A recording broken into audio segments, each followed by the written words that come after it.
T1 family file programs activities, first as an analyst responsible for custom requests and special projects, and now as the team leader. So over to you, Dominic. Thanks. Hello, everyone. Happy to be able to be here virtually. Being in person wasn't possible this year, so thanks for having me. I'm Francophone, so if ever you don't understand what I'm saying, just please let me know, stop me, and I'll try to say that a little more properly. And I'll be talking about various concepts. And I do have a tendency to say households and miss the H at the beginning, so it kind of leads to different understanding of people. So please bear with me as I'm going through.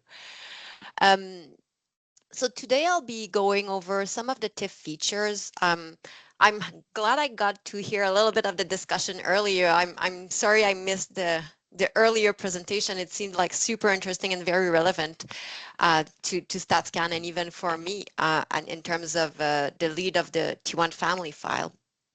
But so today I'll be discussing the T1 family file, which we call the TIFF, and I'll give you a little bit more context to this database at Statistics Canada. The goal for this presentation is to ultimately get you to understand some of the strength of the dataset and be more comfortable with using that data. The type of information in this presentation aims at helping you with choosing the source of information relevant for your projects when it comes time to decide for income data. So I'll share my screen and hopefully things go well. Give me 1 second. Let's begin the presentation. I didn't get to use airtime like the previous presenter. Oh, here we go. Okay, bear with me. Not sharing the right thing. Oh yeah, I think it's working. Can you see only my presentation right now? We see with the notes as well. Okay, just wait. I'll exit and I'll resume. I apologize for this. Okay.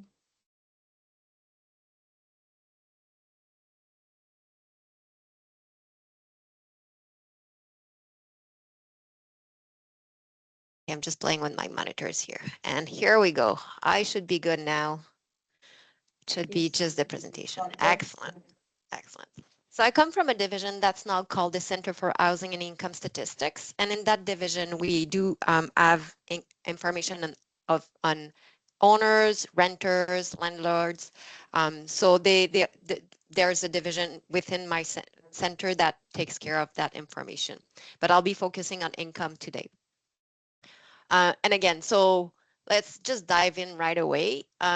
The presentation will go over a few points, and the goal is to give you background information on the TIFF at the beginning and a few points about the data security. So I know we mentioned a bit about ensuring that privacy is respected. That's an important point at Statistics Canada to consider when we have data and we release data. I'll go over the main aspects of the TIFF, which are the population of interest and the geographical attributes available in the file. And I'll expand on the content of usage of the database, including some information about low-income lines. I'll cover other income data sources available at Statistics Canada, and I hope that this will help you actually understand the differences between the various statistics that can be released from Statistics Canada. A few more points that I'll be covering. I'm not going to go as much in details, but this slideshow should be available to you as a reference document if ever you want to go back to it. But I'll be going over how to access the data, Statistics Canada, and give a little bit of information about the current status of the T1 family file. I will take a few minutes to just share the current developments that are going on. So the TIFF, there's multiple aspects to the TIFF. I'll be covering them all throughout the presentation, maybe not exactly in that piece that you're seeing on your screen, but eventually you'll get to understand a little bit more what this data set is about. So the TIFF, the first year of the TIFF data available is 1982. Since then, a lot of progress was done. Around the mid-1990s, we've introduced something to create the family based on tax data. And over the years, this continued to evolve. Before the 2000, the family formation process that we put in place actually evolved quite drastically. So it's always important to keep that in mind as we're doing analyses on earlier data. Starting with the reference year 2024, the TIF is going through a major modernization. And hopefully that would improve the timelines, the precision, and increase the coverage of the population. This redesign is very important at Statistics Canada because it will ensure that this program will continue to offer data to Canadians and at low levels of geography. So the main mandate of the TIF is to produce individual but also family income data, and we focus mainly on lower levels of geography, like I mentioned. So the TIF is mainly so the TIF is mainly based on the T1 data. And so the security of data is very important because we're using tax data. It's a very sensitive information. There are several measures that are in place to ensure that confidentiality. The measures apply to all that micro data set at Statistics Canada. But for TIF, it also applies. The main aspects are to ensure that confidentiality is respected, and this is done by having a really highly secured environment managed by security groups. Access to microdata is granted only to employees who have approved usage. So for example, research projects, or if someone wants to add income data to an existing other data set. And the release data is always vetted for confidentiality to ensure that there is no personal information that's publicly released or that no one is identifiable in the release data. If you want more information, that slide includes a link to the main page at Statistics Canada that provide additional details. And so now that the administrative aspects have been taken care of, we'll dig into the actual data set. That's kind of my favorite part. So on TIF, it's a large population. It's one of the strengths of this data set. There's about 31.2 million tax filers, and those represent the people who actually file their T1 form, which you might already have done just recently. Hopefully, otherwise, well, you might be late, but that's okay. So it includes the tax filers, but it also includes information from the T4 slips and the Canadian child benefit file. And so this slide kind of shows you a little bit where the pieces come from. And using the tax data, we are able to identify a few people that have not been filing their taxes, and we call them the imputed spouse. And so their tax filer spouse would have had to declare or report their presence and their form in order for the TIF to have them included in the data set.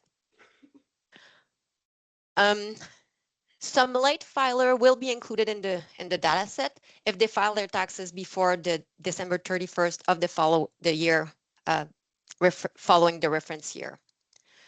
Those who reported after that deadline will be excluded, but we know from other research that the trends and differences are very minimal between the results that we get from the file from December 31st compared to a later vintage of the file. So the population included in the release corresponds to people who have a mailing address in Canada, which is about 39 million people. That includes, here you see tax filer 31.2, so that includes the children, imputed or not, and the imputed spouse. That means that we exclude about 105 people from the release products, but they are available in the dataset if ever someone is interested in accessing some aggregated data. The TIF population can be analyzed using two types of unit of analyses. So you have the individual, that's the right side of the slide. So you have the individual, so anyone within your family would appear on the data set. And there's the family units. And so that family units is composed of two things to ensure that we cover the full population. So we talk about census family and persons not in census family. As you can see here, census family can be couple family or a lone parent family. It's important to understand that there are other units of analysis at Statistics Canada, and these looking at different units of analysis can lead to different conclusions when doing these research. A census family unit is the largest unit of analysis available on the TIFF. Other data set would include economic families and households, and the choice of the unit of analysis usually depends on the analytical questions that we're trying to answer or the goal of the project. And so on that slide, you can see that the census family is the actual blue circle where you have persons not in couple family and persons in lone parent. On TIFF, to ensure that we cover the full population, as I mentioned in the previous slide, we're going to include everyone else, but they're going to be persons not in census family. In order to create the economic family, we add to the census family the other related persons. So for example, your cousins live with you, or your parents live with you and your kids. That would be one big economic family. And on top of that, if you want to create households, well, you're going to be including anyone who's unrelated. So for example, you have your neighbor who kind of has issue with their house for a year and they've been living with you for the last year and a bit. Well, they would be part of your household. So you can see that this kind of situation leads to various pattern or picture of the situation of individual.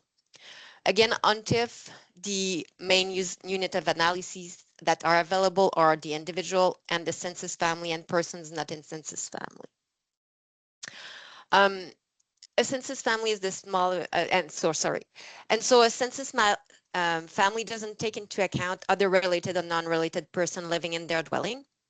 So in other words, multi-generational households will not be identified on TIFF, and roommates would not be associated. They would be probably considered persons not in census family. So on TIFF, as I mentioned a few times, only census families are available. And the main reason is that we're using the tax data. There's no relationship indication on tax forms that's usually collected during surveys. Currently the TIFF cannot either create household based on the location of dwelling because we're using the mailing address to create their families. The mailing address does not always represent an actual location. For example, we could talk about rural routes or PO boxes, and unrelated single roommates are considered people not in census family, like I mentioned earlier. The impact of comparing data at census family to data at household level would vary by province. And a good example of that is that in Ontario, based on the 2021 census of population, we have more often multi-generational or extended family living arrangements than in Quebec, in the province of Quebec, where it's less frequent. So the main impact would be that a household in Ontario is more likely to include more earners than the census family within that household. Therefore, the household would have a higher income than the census family. In Quebec, the number of earners is likely to be comparable between a household and the census family within the household. Therefore, income would be more comparable at the household level to the one at the family level. And comparing data at the household level between Quebec and Ontario could show a different scenario or picture than comparing census family level data between two provinces. So it kind of gives you a good feeling of why it is important to understand the data that you're using for and the unit of analyses that are included. I just introduced the idea of provincial of province by talking of Quebec and Ontario. Well, there's much more to the geography than just the provincial level on TIFF. You might have had access to various levels of geography already over the years, but some might not have had that chance. So allow me to give you just some refresher of that. So on the TIFF, there are two types of geography. These two types of geography are based on the mailing address that's provided to the CRA for tax filing purposes. And they are derived using the postal code. So the geography are split between postal areas and census geography areas. The census geo is based on official boundaries that are established by the census at the time of release, and is updated approximately every 5 years on TIFF. Hopefully you filled your census by now, but some of you have had the luck of getting the short form, some the luck of getting the long form. And so census geography every 5 years. The postal geography is a different aspect of TIFF, and it's established solely using the postal code and the mail delivery mode associated with that postal code. They do not align necessarily or easily with the official census geo. And so anytime you have the choice between census geography and postal areas from the TIFF, I always highly recommend using the census geography in favor to the postal geography. If you're interested in a lot of details, we have a technical reference guide that provides a lot of information. So I put the link in this slide for you. In some of TIFF product, a number is associated to a level of geography. So you'll see on the next few slides, there's a reference to level of geo. So here, level of geo 12 is Canada. And this is just to help if ever you have access to it, to understand what level of geography you have access, but they don't mean much outside of the TIFF. Here, the left side of the slide shows that the geography is broken down into two main streams. So you can see that you have the CMA-CA, and to make sure that the TIFF covers the full Canadian population or territory, we included the non-CMA-CAs. And so all CMAs and only part of the CAs are tracked, and they have a census tract, which is why the line doesn't go fully to both sides, but only to some CMAs and CAs. Well, all CMAs and sub-CAs. The second stream of census geography start with the CSD. There are multiple types of CSD, including cities, municipality, towns, settlements, etc. Census subdivision cover the full country, so there is no need for a rest of or non-CSD geography in that stream of geography. They are combined to create census division, which are on the turn combined to create economic regions, and then provinces and territories.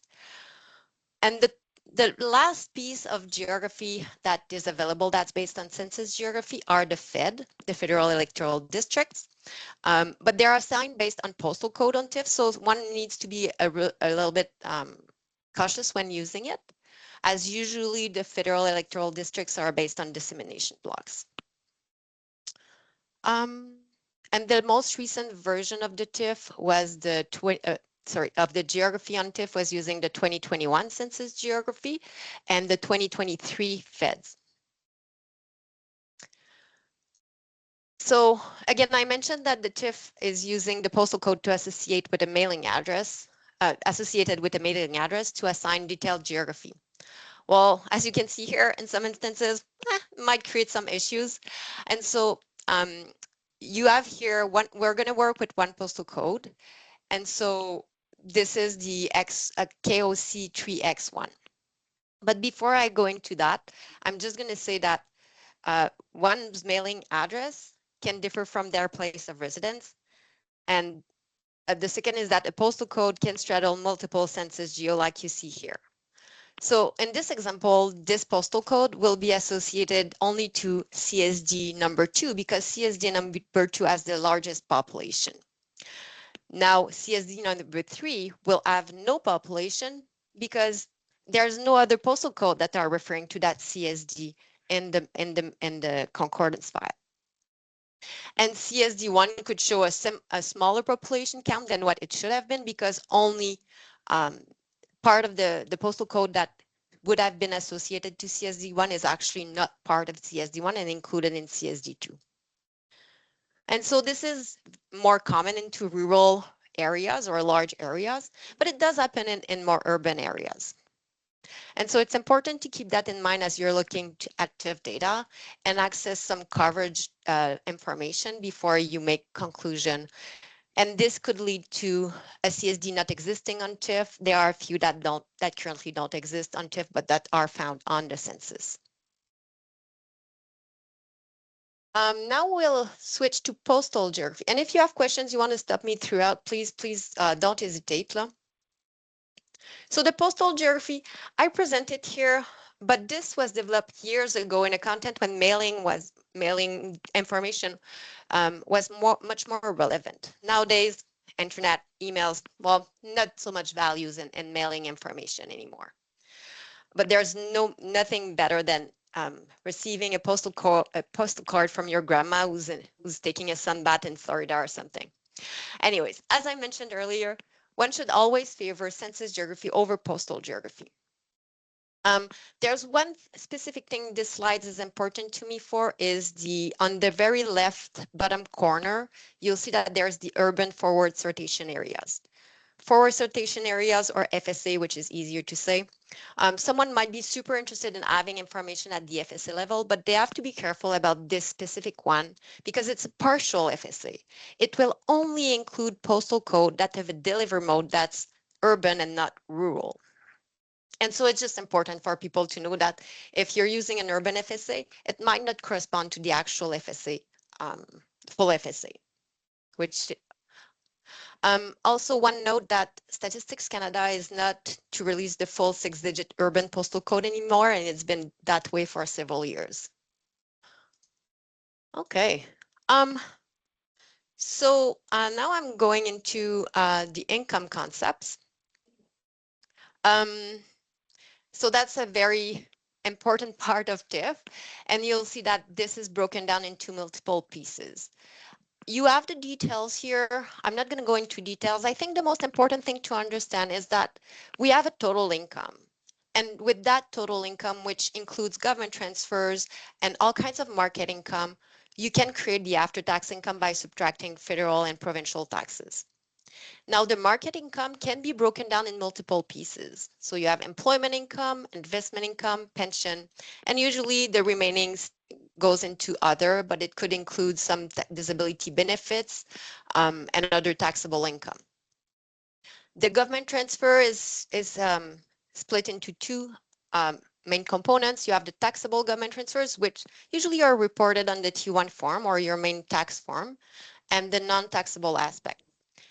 On TIF, there are some non-taxable and any income data source at StatScan, there are some non-taxable government transfer that need to be imputed, and these imputation can vary from one source to the other. On TIF, we mainly use the deterministic imputation, which means that we're using the parameter from programs to actually establish the amount that the person can receive based on their characteristics. And know that we're not doing that one person by one. It's a systematic process that we have in place that does that for everyone at the same time. So these are kind of the main income concept that fits into the standard concept at Statistics Canada. And this should be used when referring to total income, after tax income, or etc. Now, it doesn't mean that because these are the main concept, nothing else is available from tax data, from TIF. Later, I'll show a bit more information about that.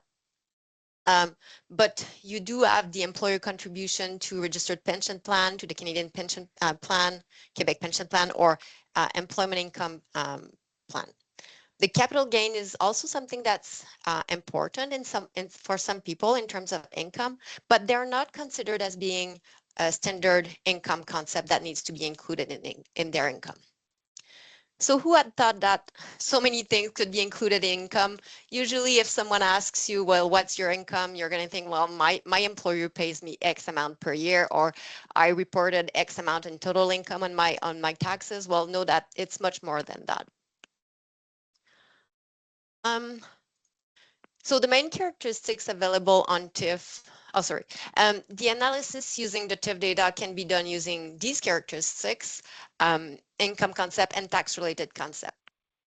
So on TIF, as a general rule, if it's on the T1 form or if it's one of the main fields on the federal schedule, well, you should be able to find it. The statistics that can be derived using the TIF are counts, median, average, aggregate income, percentiles, income ranges, and ratios. And that means that you could identify the proportion of people who are receiving OAS within your region, for example. Sorry, my cat is in front of my screen. I'll have a little challenge here. Examples of topics that can be drawn from the TIF. Well, you have the number of family by sources of income. Those are the ones that I just presented earlier. By income groups, so you can decide to have like 20,000 income groups up to 100,000 or 150 or 60,000, and you can analyze the data in that way. Median total income or after-tax income by family type. That's often something that's used in our data release. You can look at trends on low income situation, and you can do comparison between groups with certain characteristics and different levels of income. The next point that I want to discuss, there's definitely some challenges about analyzing the low income situations of people. There's multiple ways of addressing this. And so give me a few minutes just to dive into that concept a little more. So we have the low income measure, and this is a measure that identifies people in low income based on the national distribution. So if your adjusted family income is below a certain, the 50% of the median income, then you are considered to be in low income. Now, low income is not necessarily, doesn't mean that you're poor. It just means that you're in low income. You have lower income than half the median of at the Canada level. When we talk about poverty, it's the MBM that we're using, the market basket measure. So for the market basket measure, we compare the disposable income to a predetermined basket of goods and services appropriate for the family size and area of residence. So it's a little more narrow than what the limb would be. As I mentioned, it's the official poverty line in Canada. And so it's reviewed on a regular basis. I believe that the last official review of the MBM was in 2018, but I'm pretty sure that another one is currently in the works and should be released fairly shortly. The third line that I want to discuss here is the low income cutoff. For the low income cutoff, identifies a person in low income if they spend more than 20% of their income on necessities. And necessities, food, shelter, and clothing is what's been designed as necessities. So there's definitely an evolution of the basket of good over the years that the LICO would not take into account.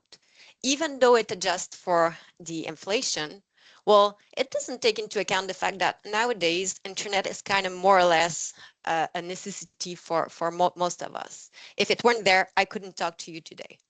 And so we noticed that on the SHS around 2005, when we realized that, well, cell phones were a lot more frequent than they were before. And well, internet access and television cable wasn't as used anymore.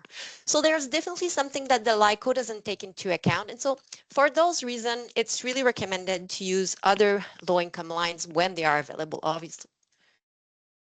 But they are available on the TIF if ever there's a real need, but know that we're always going to be recommending using the census family low income. So this is what's included on the TIF. We have the low income measure. The TIF doesn't include the MBM, and the LICO is derived based on various information that are available. Other data source will generally calculate the limb using the household, but this is not available on the TIF, as I mentioned earlier. Over the years, we noticed that the limb rate is usually higher than at the census family, is usually higher than when we look at household limb. And that's kind of realistically normal based on what I discussed, that a household would likely have a little bit higher earnings than a census family in certain situations. That being said, the trends usually align pretty well between the measure at the census family level and the measure at the household level. I think that the example on this slide gives a really good logic of what's happening, but let me just kind of make a little bit more fluff around that example. Joe lives with his partner, Leo. They have 2 children. They also live with Joe's parents, Mary and Albert. And on TIF, Mary and Albert would be one census family, and Joe, Leo, and the kids would be another one. On other data sources, they would compose of one large household. Well, Mary and Albert have limited income, pension income, and Joe and Leo are successful investors with really high income. And so on TIF, Mary and Albert would be more likely to be low income compared to Joe and Leo, and compared to the situation where they are in households. This just gives you a little bit of flavor of the importance of looking at your unit of analysis when doing some analyses. So I talked about the limb. I talked about typical usage of TIF. The slides include other examples. It doesn't cover the full spectrum of TIF. It's really more just specific example to give you other flavor. So we do include some family type and number of children, the gender and age, and other types of tax-related information. So here I listed a few, but know that there's quite several more information than that. If you'd like to know more what the concepts are available on TIF, I would invite you to consult the tax form and the schedule that are associated that you need to file on a yearly basis, because that's a really good starting point to know what's available on TIF. Main fields on schedules and each line on the T1 form, it gives you a rough idea of what can be accessed outside of the regular release information. I'll talk about that in a little bit more in a few slides. And so, the TIF is released in 2 sets. So that's the way this was released up to now. The first release usually would take place during the winter, and the second would take place during the summer. The release in the winter contained a little less information than that of the summer, and focused really only on tax filer, charitable donors, wage earners, and RSP contributions. The summer release included a much larger spectrum by including family information and detailed income sources, and is usually what we would be using if someone were to come and ask for some custom tabulation. So this kind of covers how the TIF was released, and I'd like to just show you a few examples of what it looked like when we released. So the next few slides will just show interesting facts that were noted during the last release of the 2023 data. So this slide is for the summer release, and as I mentioned earlier, it includes family and income sources. So the main takeaway from this is that, well, from the TIF, we can know that average family income is down, while only investment income increased between 2022 and 2023 in constant dollars. Family were with at least one senior fare a little better than the younger families. And proportionally, more couple family benefited from that new multi-generational home renovation than other family types. These are the kind of things that you can extract from the current summer or TIF data released in the summer. And so what's interesting here for me is just that idea that this new credit we were able to tabulate the information about this new credit using the TIF, even though there were only 6,540 families who actually claimed that credit in 2023. So this slide is about the RSP contribution. Well, back in the days, we were releasing only on RSP contribution. In 2023, we worked really, really hard to bring on the TFSA data and include the FHSA data. This slide doesn't talk about the FHSA, but it's included in our last release, and it's included available in the dataset.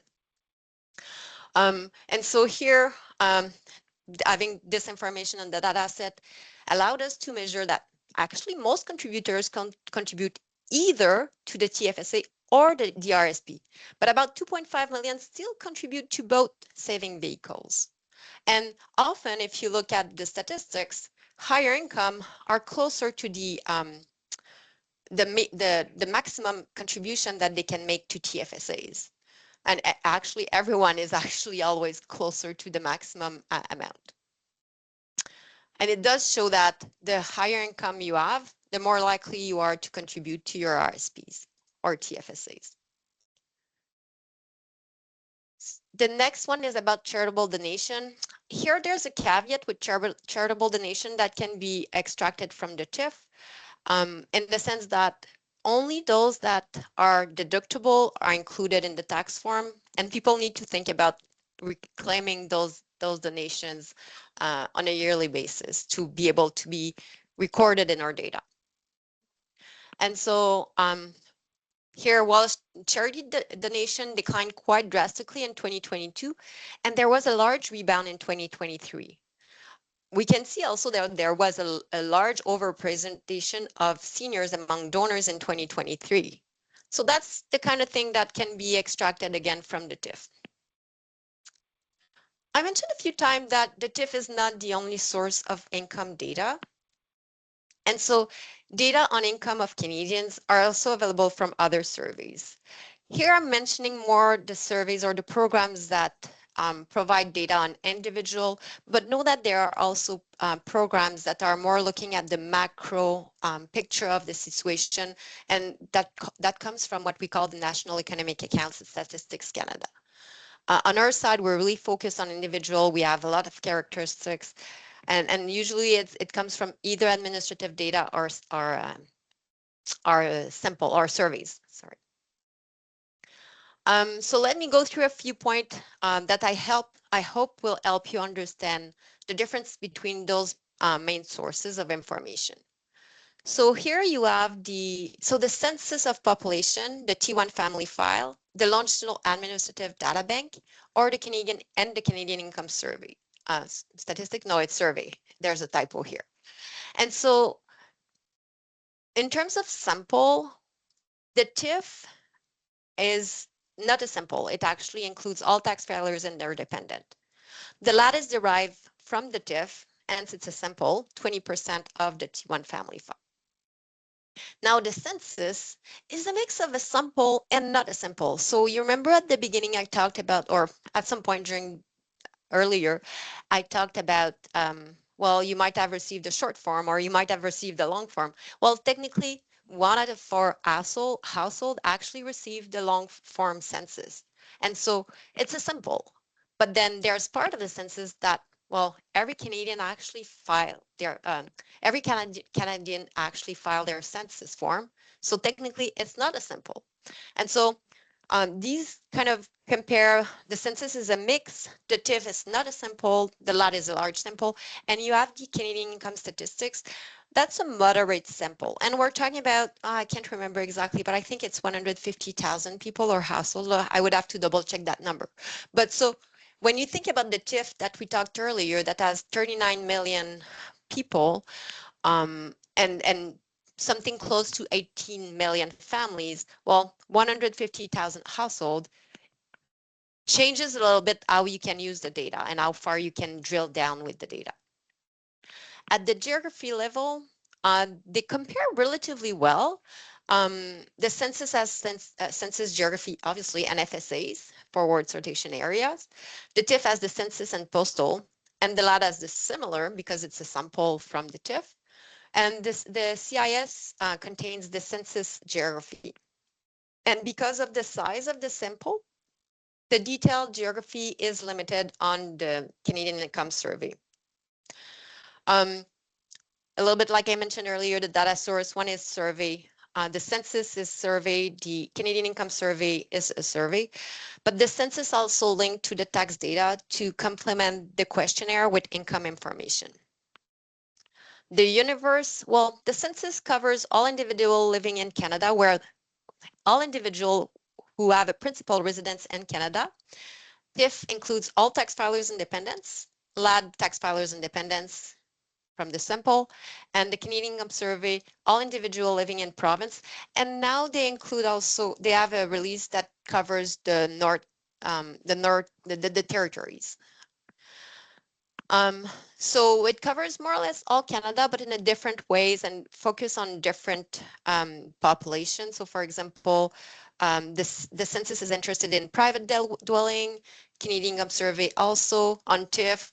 We don't really care where you live because technically you're a tax filer, you are in Canada. The unit of analysis also vary, but I talked about that a little earlier. Social characteristic, if you're on this, if you file the long form census, which Apparently, I've never added, but apparently it takes about 20 to 40 minutes to fill in. There's a lot of details about who you are and who your family members are, and so we can know what your highest level of education is, for example, what kind of house do you live in, and information like that. On TIFF, well, it's a little more limited.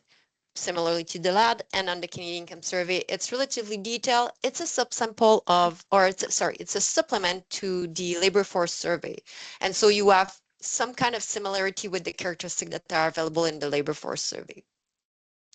The frequency, 5 years for the census, every 5 years. Between years, the TIFF is there because it's an annual survey. The LAD is also annual and the Canadian Income Survey is also annual. The time periods vary. So the census is every 5 years, but goes from 1970 to 2021 and shortly 2026. Within the next year and a bit, we should have more information about the 2026 census. On TIFF, it is 1982 to 2023. Because of the redesign, there will be some changes with 2024 data. The LAD, similar to TIFF, and the CIS as information on household and economic family and families from 1976, and released the 2024 data not too long ago. So those were kind of the main sources of income data for Canadian at Statistics Canada. We'll go more into details about how to access the data, and at the end of this presentation, there's a full list of what web tables are available to access without fees. And so you can take a moment to go through that. I'm not going to go through that today. I believe that there might be some ways for you also to access the data through the CDP portals. I don't have much information on that, so it's not going to be included here, but please feel free to reach out to your representative for that. So there's two ways mainly to access, there's two main ways to access the data. So you have a free access using the StatCan website, and there's some fee that are applicable when you want a custom request or when you want to work on record linkage projects. So the next few slides go into relatively detailed information about how to access StatCan website. And the reason for this is that over the years, we've noticed that there's some unclarity on how to change the initial aspect of the data table that are available on the website. So I want to take just a few moments to show you what it looks like and show you where to access the div data. Note that the method that I'm going to be explaining will apply also mainly to, well, I think all of them will apply to the other income data sources that I just talked about. So if you're interested in data from these data sources, you can also follow the same kind of links or process to get the data. So the TIFF data is usually available on the web from 2000 to 2023 at the CMA level. Now, you remember earlier I talked CMA, CA level. Well, the CA level data is available starting in 2007. There's no plan in going backward at this point. The data is available from 2007 and onward for census agglomerations. One point to note is that the vintage of the census geography evolves with the data tables. So for example, if you're looking at 2016 data on the TIFF, well, it's going to be using the 2016 CMA. If you're looking at 2021 or 2022 or 2023 data, well, you'll be using 2021 census geography. Usually the difference for CMA and CA isn't that bad, but there are times where it has more impact. And so I just want to bring that to your attention so that you are aware and you can use the data with caution when you're looking at data over time. On our web tables, there are notes about these changes, and we actually pinpoint exactly what changes took place between censuses, so that might help. Those web tables will include predefined family types, age group, income groups. Family types, usually we're going to go with all family units, census family. Census family is broken down between couple family, one parent family. Then you have persons not in census family. That's pretty typical. But then when you talk about family composition, we go 0 kids, 1 kid, 2 kids, and 3+ children. Age group, there's various age groups within our products. Income groups similarly is there's a variety of income groups. If you want to access the data, you can go, there's a data page on the StatsCan website. And when you access that, you can click on TIFF and you'll get the 44 website tables that are available.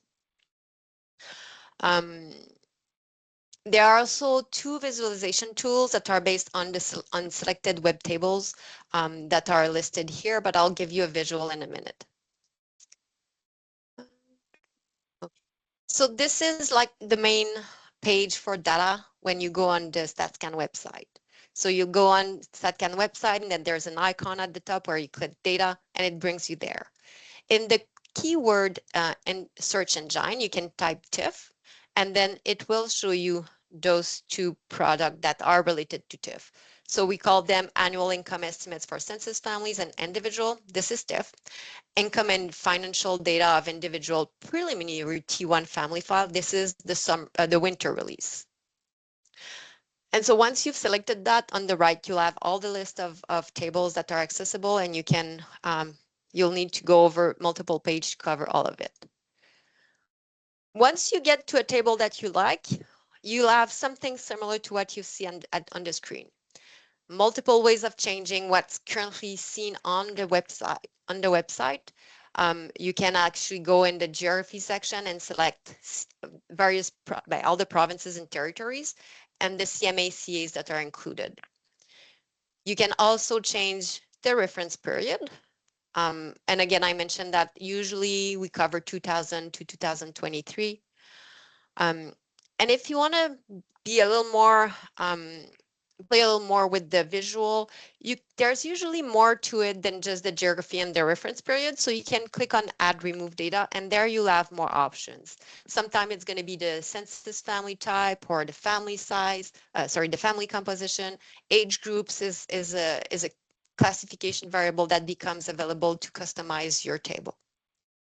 And if you really don't want to play with the web table, you want to have your own Excel spreadsheet, know that there's always a download option and download options, and there are a few of them. So you can pick multiple ways of downloading the data to be able to have an Excel spreadsheet or a CSV file and play with that information fairly easily, either by using various software or Excel spreadsheets. The next 2 slides are for the visualization tools. So here it shows the source of family income by family type. And we kind of picked the main things of interest.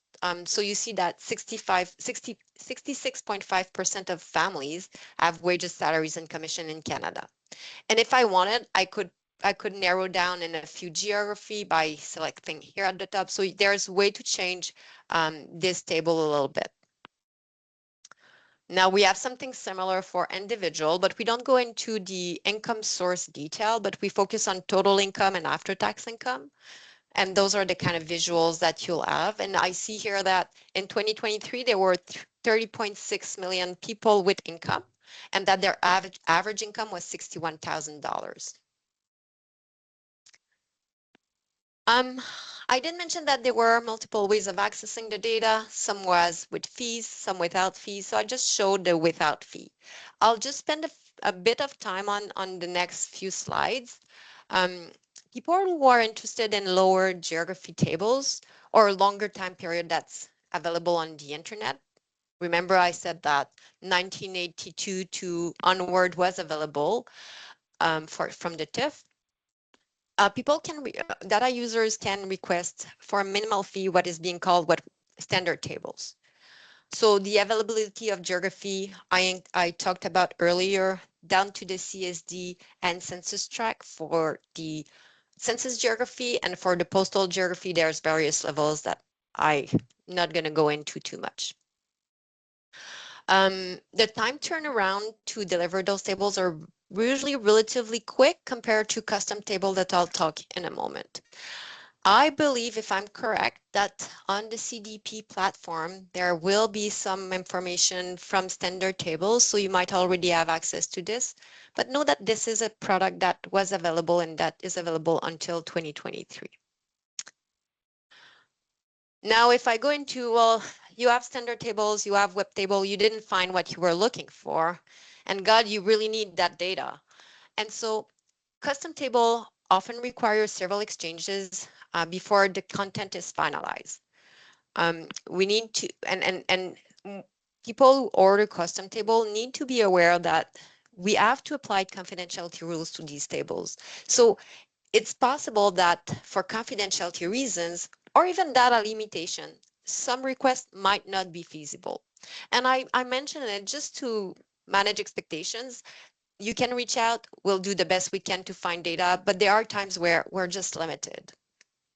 For example, on the TIFF data, we don't have the Aboriginal status. So I can't really tell you how many Aboriginal are benefiting from X or Y benefits because I don't know who is an Aboriginal in my data set. The cost can be high depending on the complexity of the request and the number of years of data required. And so that's one point. The turnaround time is also drastically longer than for standard tables. One of the big advantage of custom table is, for example, if you're offering a program that's based on specific geography, but it doesn't match what the StatsCan Canada offers, then you can provide the team with a concordance file which will allow custom defined geographies. Now, note that in the current situation, we are limited in the amount of custom requests that we can do. We hope that this situation comes back to normal when the redesign is completed, but various factors are out of our control, so it will impact the capacity of the team in the future, and it's hard to really determine how much this will be impacted. So those are kind of the accessible way. Now, the other way for people who want to do more research driven or very deep dive into the data set, or people who have some kind of data set that they want to link with the TIFF data, there's some access and that there's some micro data access that can be done.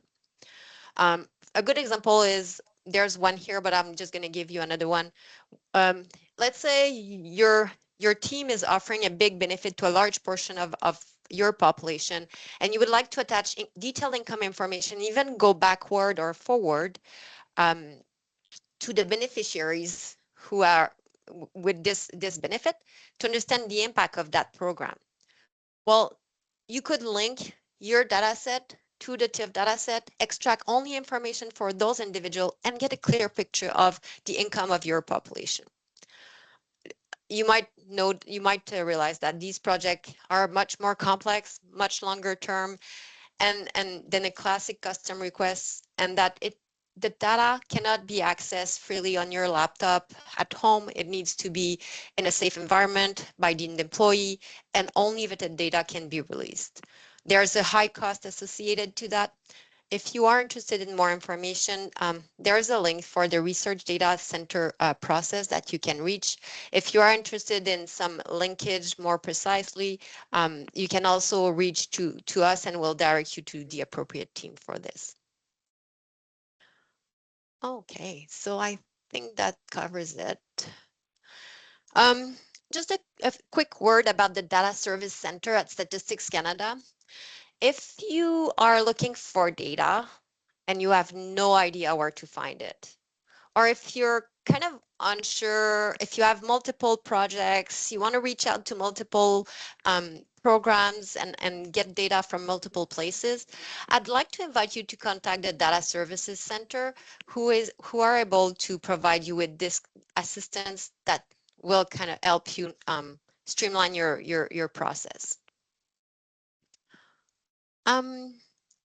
Now, this is the part that we're actually in right now. So I'd like to end this presentation by just going over the future of TIFF. And so, as I mentioned a few times already, the TIFF undergoes a major redesign currently that will considerably change the product, but also ensure the longevity, the long-term viability of the project. While the TIFF currently uses the T1 tax data, the CCB, and the T4 slip data, this redesign will allow to complement the data with additional slip and other data sources. And so it opens the door to modernization and continuous improvement for this data set. And it also allows or ensure that we can continue produce that data set. We're also planning on expanding the population to include anyone who's fiscally active in Canada. And so someone who received a slip for social assistance income, but didn't file their taxes, well, we'll know on the TIF. We'll know that this person had income, but they never filed their taxes. Or I should be specific, had taxable income or an income that brought that the slip is associated to. Also, the geographical process will be improved. And I know that's something that I've discussed with this group earlier on a few years ago, where we said, well, we're really trying to improve our geography, but yet we were bound to using the postal code. Now this redesign will allow to use a different method that's going to be more precise and based on the longitude and latitude of the mailing address. Still working with mailing address. Hopefully, eventually we can improve that, but this is a really good improvement. We also are hoping to release earlier than what we're currently doing with the summer release. And again, we're revamping the full suite of products. Well, and I talked about, well, the last data is 2023 and we're doing that redesign and we're limited in terms of capacity. Well, you might realize that, well, this has an impact on what we can release at this point. And so we are pausing the release for the TIF. And so you might have already noticed that usually at this time of the year, some 2024 data from TIF is available. It's not going to be available before winter 2027. So the summer release of 2026 will not take place. It will be delayed to winter 2027. The good news is that in 2027, we are planning on releasing 2023, 2024, and 2025 data at the same time. And so a new set of table is being designed. We're hoping to put more census geography available freely on the web, and that includes the census subdivisions. Now that currently there are about 44 some tables from TIF, well, we're streamlining the web tables. Some of these tables had duplication, and so we're just trying to centralize information on, for example, main income sources in one table. And we're also going to have a dissemination area available for custom requests. And if you are using dissemination area to create your user-defined geography, then that's an optional, that will become an option for you instead of using only postal code. And so in regular years, the summer release will not exist anymore. We will have only one release, and that release will happen in the winter and will include the family information and detailed income sources.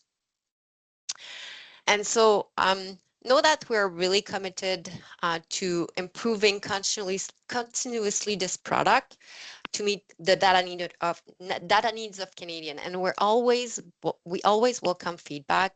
This is the way for us to know what's relevant for Canadians, and so if there's anything that you need, please let me know. And so questions, I'm happy to take them. Here are some links that you can use to connect with StatsCan. And the appendix of this presentation that I'm not going to go over includes a list of tables that you can use and you can refer to at your own time to find where the data is also available. So thanks for listening. I know this is a lot to take in at the same time. I tried to pace myself. An hour isn't too bad. So I'm happy to take questions, if any questions, or comments also. If you are willing to share some comments, please do. Thank you, Dominic. That was very comprehensive. And we will share the slides and recording with you next week. So if you have any questions, we have Mike here. I can bring it to you. Your questions or any comments you have for Dominic. That's a lot to digest. You had mentioned the 23, 24, and 25 data, it's all going to be released at the same time. So I know there is some 23 data on there. Is it just the partial data that's on there? Is that what you mean? Or is No. all of 23 to be released?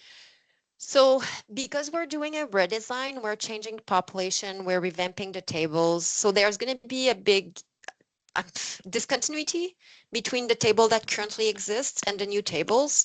And so to help users, because really a data in its own sometimes doesn't mean much for 1 year. So to help users with analyses where we want to provide a little bit more than 1 years of data. So we go back to 2023 to ensure that there's some comparison over time that can be done.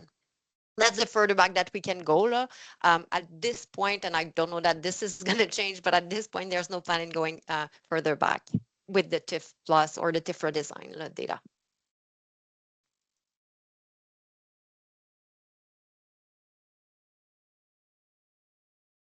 And so, okay, maybe I'll just continue on that. And so 2023 data is complete, is based on the current TIFF. That's what it is, what is available. It has 39.1 million tax filers independent, and so you can use this as is. You can use it as is, but know that the TIFF that will be released in 2023 will have lots of differences with the current TIFF that exist or that have been released, and so that's how it's going to be different, and that's why we're releasing 2023 data as well. I had a question about the longitude and latitude data. Is there any plan to release that data set to the public? No. With so you're really, are you referring to the longitude and latitude that is the actual location of a dwelling, or are you referring to the longitudinal administrative data bank? Just want to make sure. The mailing addresses. Okay, so no, this is highly confidential, as you might know. So we're not planning on having that, because the address is actually associated with income and tax related information. So there's it's not accessible in the RDCs. It's not accessible to anyone except those who are working on the production of the database or linkage with the database inside StatScan. Even just the data set that links the address to the longitude and latitude? Okay, that's a good question. So I know that there's something that we have that's called the Building Universe file at Statistics Canada. I believe that this file is highly confidential as well. I don't believe that it's available to public. I would have to check on that and get back to you. I'm not sure it's available to the public. All right, thank you.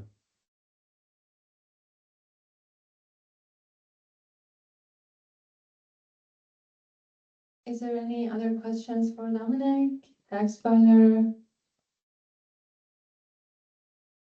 Yeah, Mike. Hi, Dominic. I was just wondering if the redesign is going to make custom geographies a little bit easier for you to produce. Like I know, for example, census. If we get a census table with custom geographies, some of those custom geographies can be overlapping, whereas with the tax filer data, you couldn't have a number of overlapping tax filer custom geographies. And if you think that it might be cheaper. So, yeah. Wow. Okay, so that's a really good question. There's multiple ways of creating a concordance file to get user-defined geographies. I've been aware of people using what they call shapefile to actually create a concordance file. This is very impressive to me. This is not something that on the TIFF we can use. I believe that the census can use it. Again, I mean, we want to improve our data set as much as we can. So it might be that in the future, this is something we can do, but at the moment and in the short term, not something that can be done.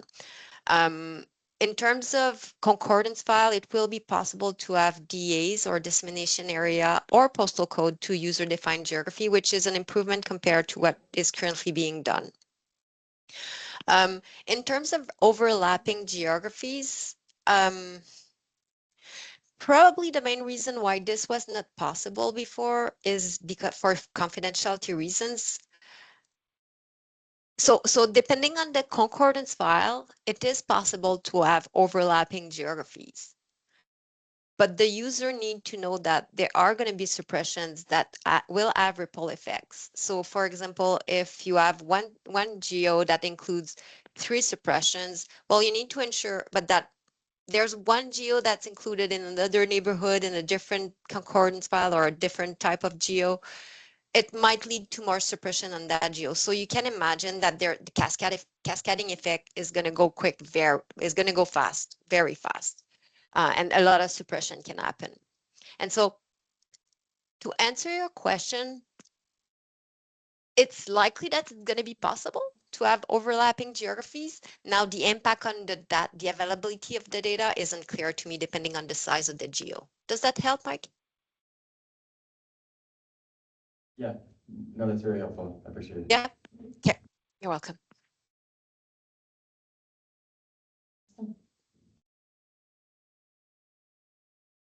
Anyone wants to share if they had the long form or the short form census? You could do a show of hands for anyone who got the long form. Yeah. Nobody. Did no one get the long one? Nobody got the long form. How was long form response rates looking? Well, the distribution doesn't seem to be very representative of the full population here. We're supposed to have 1 out of 4 households. And you're not all in one household. Exactly, hopefully. Though if your mailing address was this room, you might be. We are one big happy family Mhm. in multiple houses. Happy to take any other questions if there are any. If there is no question, so we'll wrap it up and we will share the slides at the Dominic kind of contact information and any questions you may have in the future.